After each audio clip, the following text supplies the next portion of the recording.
Hoy vamos a hablar de un príncipe, un verdadero príncipe, alguien tan fascinante que la propia reina Isabel II dijo una vez que era su tío favorito.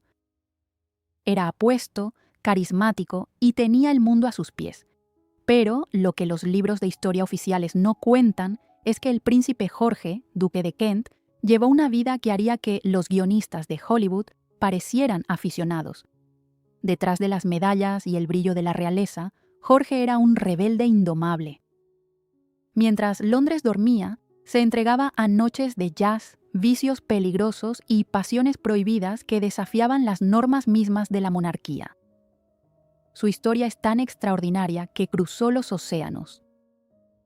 Se rumorea, y algunos documentos discretos parecen sugerirlo, que dejó un heredero, un hijo nacido fuera del matrimonio, un secreto real que cruzó el Atlántico para ser criado en Estados Unidos. Lo más asombroso es que este supuesto hijo ilegítimo creció y se casó con Lee Radziwill, la hermana de la icónica Jacqueline Kennedy. Sí, la sangre prohibida de un príncipe británico pudo haber corrido por el corazón de la élite estadounidense. ¿Cómo un hombre con tanto poder y secretos tan explosivos pudo encontrar un final tan violento en las montañas de Escocia? ¿Por qué el Palacio de Buckingham intentó borrar su rastro durante más de 80 años? ¿Estás listo para descubrir estos misterios? Bienvenidos a Historia y Biografía. Abróchense los cinturones.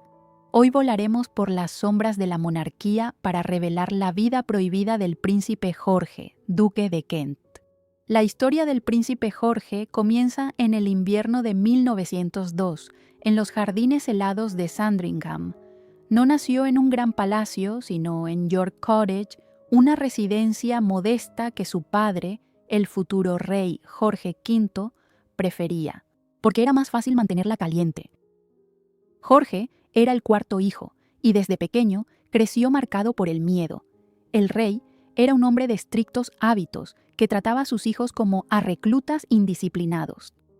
Sin embargo, la vida temprana de Jorge estuvo rodeada de una pompa que ocultaba la frialdad de su hogar. En su bautizo, la élite de la realeza europea se reunió para bendecir al príncipe. Sus padrinos incluyeron al rey Eduardo VII, su abuelo, la reina Alexandra, así como al príncipe Valdemar de Dinamarca y al príncipe Luis de Battenberg.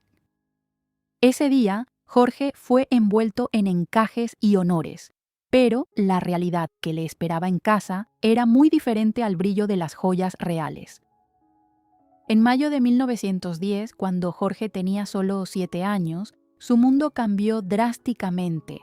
Su abuelo, el rey Eduardo VII, falleció, y Jorge vio a su propio padre ser coronado como el rey Jorge V. De pronto pasó de ser un príncipe secundario a convertirse en hijo del monarca del imperio más grande del mundo. La presión sobre sus pequeños hombros se volvió asfixiante. La infancia de Jorge estuvo marcada por una tragedia silenciosa que rompió su corazón: su relación con su hermano menor, Juan. Juan sufría de epilepsia severa y fue mantenido fuera de la vista pública, aislado en una granja cercana. Como si su condición resultara incómoda para la familia real, Jorge era el único que lo visitaba con frecuencia, el único que le mostraba un afecto genuino y jugaba con él sin juzgarlo. En 1919, con solo 16 años, Jorge sufrió la pérdida de Juan tras una convulsión. Fue un golpe brutal.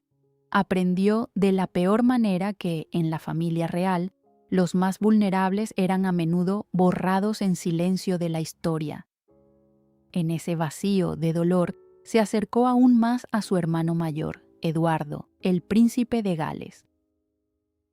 Eduardo, heredero al trono y rebelde, era un hombre que desafiaba el sistema con una sonrisa cínica. Entre ambos surgió un vínculo de lealtad inquebrantable.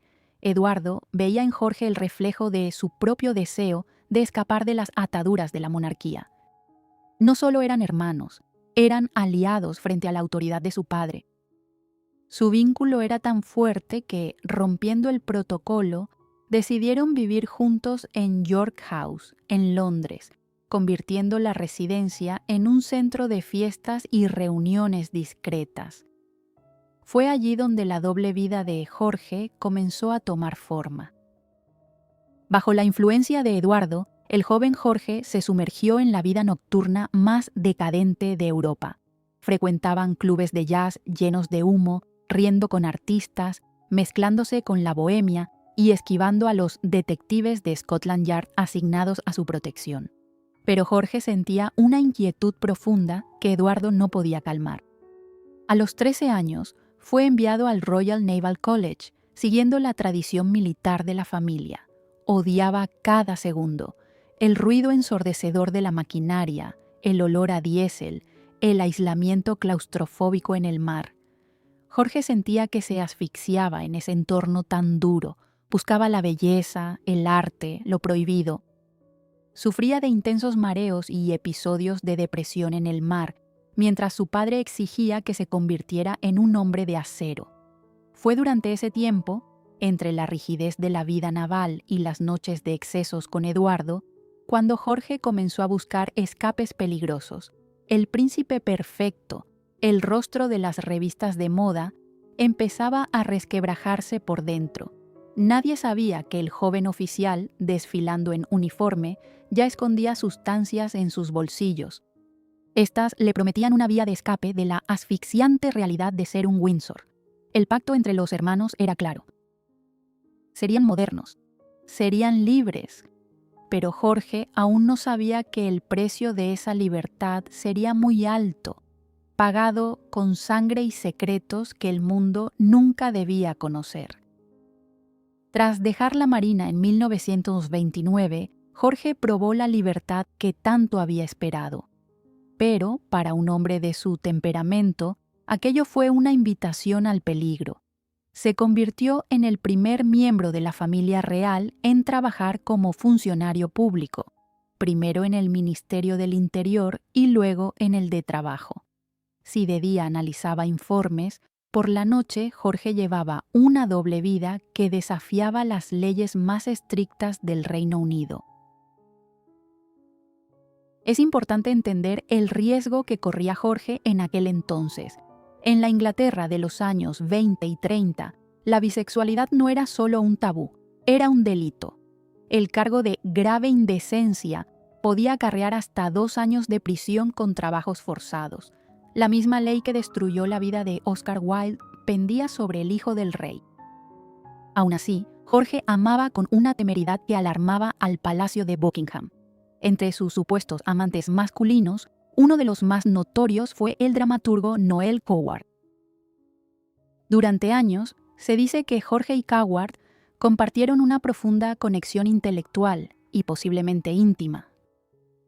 Intercambiaron cartas tan comprometedoras que la inteligencia británica, incluido el MI5, intervino para recuperarlas y evitar que fueran utilizadas con fines de chantaje.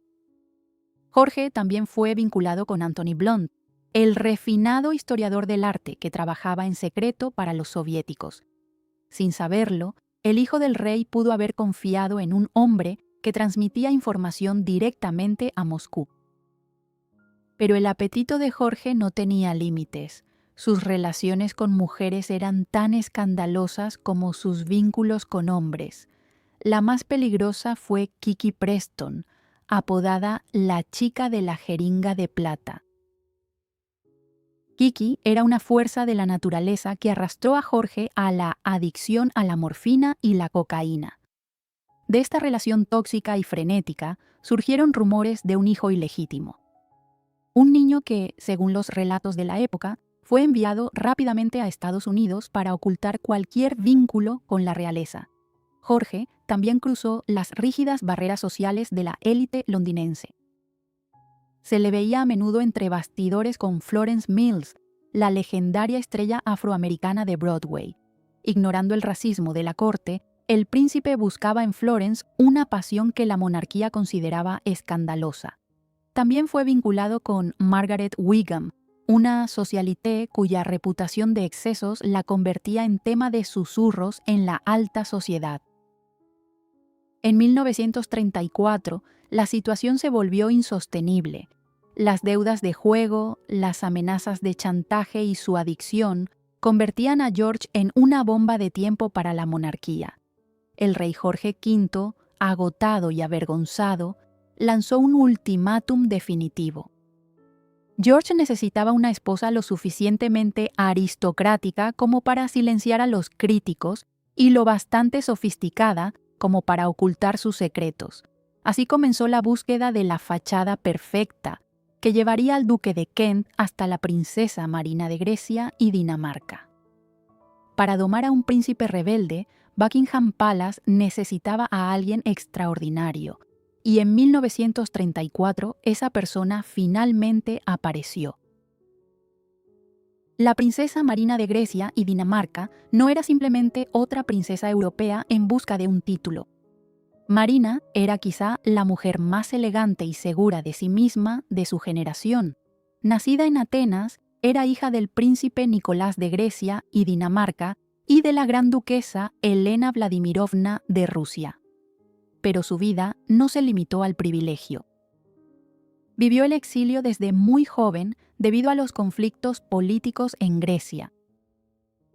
Marina creció entre París y Londres, viviendo en hoteles y residencias prestadas, lo que le otorgó una sofisticación que las princesas británicas, criadas en palacios, simplemente no poseían. Era elegante sin esfuerzo, sumamente culta y hablaba varios idiomas. Su estilo era tan refinado que todo lo que llevaba se convertía instantáneamente en tendencia. Pero, por encima de todo, era una mujer de fuerte carácter.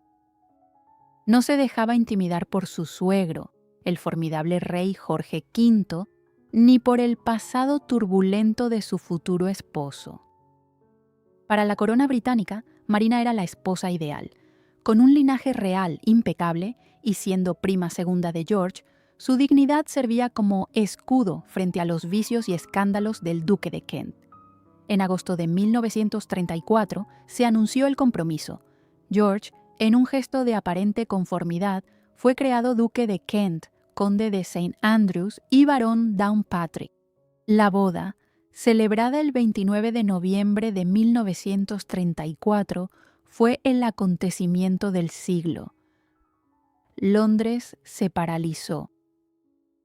Por primera vez, una boda real fue transmitida por radio a todo el Imperio Británico, pero hubo un detalle que demostró que Marina no abandonaría sus raíces. Se celebraron 2 ceremonias. La primera tuvo lugar en la Abadía de Westminster, bajo el rito anglicano, con toda la pompa real. La segunda fue una ceremonia privada en el Palacio de Buckingham, según la tradición ortodoxa griega, en honor a su fe y su herencia. Marina fue una de las primeras novias reales en lucir un vestido de alta costura del reconocido Edward Molyneux. Deslumbrante, vestida de seda blanca y plata, caminaba hacia un hombre que el mundo veía como el príncipe ideal, pero que ella sabía que estaba profundamente atormentado. Se dice que poco después de la boda, Marina comprendió que su tarea no sería fácil. George trató de convertirse en el esposo perfecto, y la pareja pronto se convirtió en un símbolo del glamour británico. Tuvieron 3 hijos, Edward, Alexandra y el pequeño Michael. Pero detrás de las fotografías perfectas en los jardines de Coppins, su residencia oficial, el pasado de George seguía regresando. Marina, con gran compostura, decidió proteger la imagen de su familia a cualquier precio, incluso si eso significaba vivir en una ilusión cuidadosamente mantenida. Tras su matrimonio en 1934, George y Marina se convirtieron en una de las parejas más fotografiadas y admiradas del mundo. Eran el equivalente británico de las estrellas de Hollywood, viviendo en la elegante residencia de Coppins, en Iver. Allí, crearon un refugio sofisticado y George, ya consolidado como duque de Kent, parecía haber encontrado por fin cierto equilibrio. En octubre de 1935 nació su primer hijo, el príncipe Edward, pero la calma no duró mucho. El decisivo año 1936 estaba por llegar, cambiando el destino de George y del mundo. Ese enero, su padre, el rey Jorge V, falleció. George sintió profundamente la pérdida, pero lo que siguió fue una crisis que casi destruyó la monarquía. Su hermano mayor, Edward, ascendió al trono como Eduardo Beatus, pero el nuevo rey mostraba poco interés por el protocolo. Estaba centrado en Wallis Simpson, una estadounidense divorciada 2 veces. George, que durante años había sido confidente de Edward en sus noches londinenses, se encontró en medio de una tormenta política.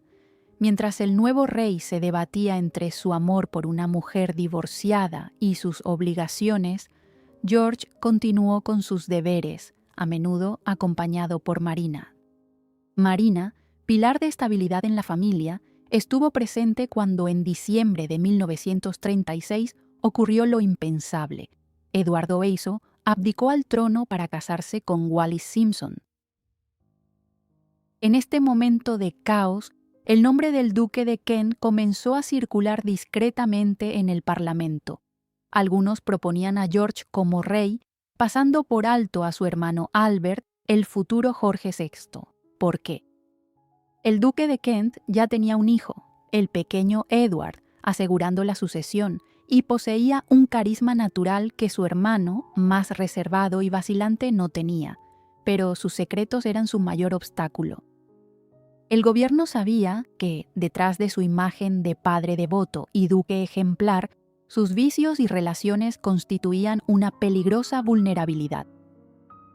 Si George se convertía en rey, su pasado se convertiría en un arma en manos de los enemigos del Reino Unido. Finalmente, su hermano Albert ascendió al trono y la relación entre ambos se volvió tensa. Jorge VI, un hombre estricto y de principios, nunca aprobó el estilo de vida libertino de su hermano. En el mismo mes de la abdicación, en diciembre de 1936, nació su segunda hija, la princesa Alexandra. La vida de George parecía destinada al servicio de la corona, siempre a la sombra de sus hermanos. Pero, a medida que Europa se encaminaba hacia la Segunda Guerra Mundial, el duque de Kent comenzó a buscar un nuevo propósito. Dirigió su atención hacia los cielos y la aviación militar. No imaginaba que su pasión por volar, que antes había sido un escape, se convertiría pronto en su sentencia de muerte. En agosto de 1942, una mezcla de alegría y tensión llenaba la residencia de Coppins. George y Marina celebraban el nacimiento de su tercer hijo, el príncipe Michael, de apenas 6 semanas. El día 25, George se preparó para lo que fue descrito como una misión oficial de inspección en Islandia. Testigos afirmaron que la despedida resultó inusualmente pesada. Se despidió de Marina y besó a sus 3 hijos, Edward, Alexandra y el pequeño Michael, sin saber que sería la última vez que su esposa lo vería. George abordó un hidroavión Short Sunderland en Invergordon, Escocia, pero algo iba mal desde el principio.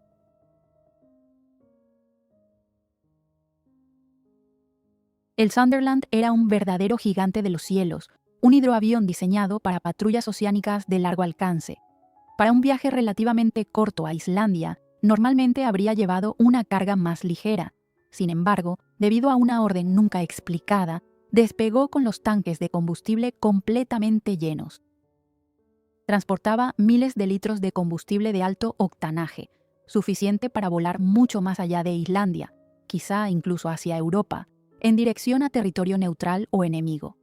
Apenas 30 minutos después del despegue, ocurrió la tragedia. Sin emitir ninguna señal de socorro, la aeronave se desvió varios kilómetros de su ruta segura sobre el mar y se adentró en una densa niebla de montaña. El Sunderland se estrelló directamente contra la ladera de Eagles Rock. Debido a la carga excesiva de combustible, la explosión fue catastrófica. Una enorme bola de fuego incineró todo a bordo, fundiendo el metal del fuselaje con el terreno rocoso de Escocia. Pero de las 15 personas a bordo, una sobrevivió. El sargento Andrew Jack, el artillero de cola, salió despedido en el momento del impacto. Al recobrar la conciencia, Se encontró herido, rodeado de un silencio mortal, solo interrumpido por el fuego del combustible. En estado de shock, Jack caminó durante kilómetros entre la niebla hasta llegar a la cabaña de un pastor local.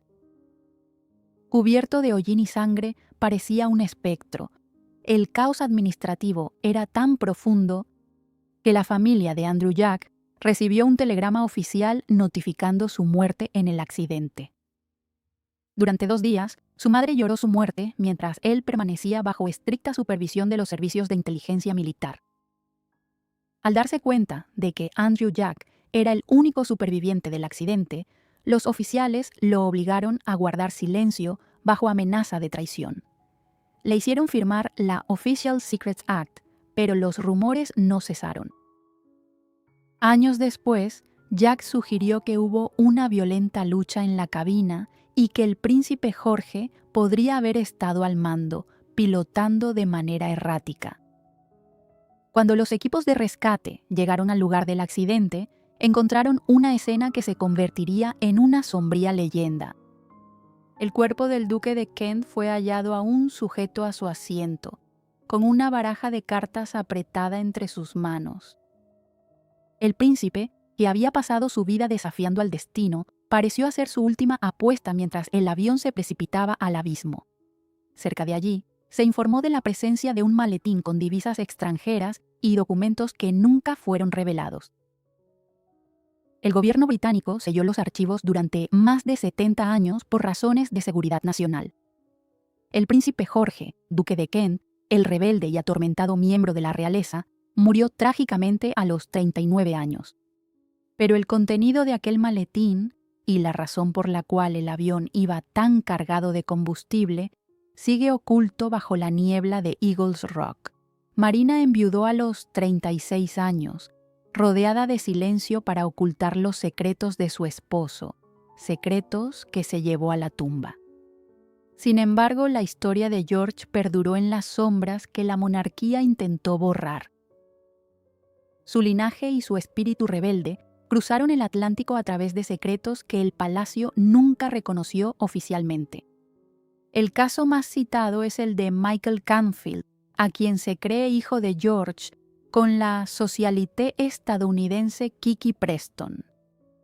Michael creció en Estados Unidos como un reflejo sorprendente del duque, compartiendo sus rasgos y su elegancia. En 1953 ingresó en la alta sociedad estadounidense al casarse con Lee Radziwill, hermana de Jacqueline Kennedy. A pesar de moverse en el centro del poder entre la Casa Blanca y la élite global, Michael Canfield cargó con el peso del secreto durante toda su vida. Para el mundo era un aristócrata estadounidense, pero tras bambalinas era el hijo prohibido que la historia oficial prefirió olvidar. Como George habría confiado a sus allegados, la libertad tenía un precio, y para sus descendientes ilegítimos, ese precio era el anonimato. Tras su prematura muerte a los 39 años, el título de duque de Kent pasó a su hijo mayor, el príncipe Eduardo, que por entonces tenía solo 6 años. Marina se dedicó a criar a sus 3 hijos y a preservar la dignidad familiar, afrontando con resiliencia los rumores sobre la vida y la muerte de su marido. El funeral de George estuvo marcado por un dolor genuino, combinado con el estricto protocolo real. Fue enterrado en la capilla de San Jorge en Windsor. En 1968, sus restos fueron trasladados al cementerio real de Frogmore, un lugar más apartado y tranquilo. Marina, que falleció ese mismo año, fue enterrada junto a él. Hoy descansan bajo la tierra inglesa, guardando los secretos de una vida que fue a la vez la joya más brillante y la sombra más oscura de la casa de Windsor. George fue un príncipe que vivió al margen, y es allí, en el silencio de Frogmore, donde su historia ha encontrado su descanso final.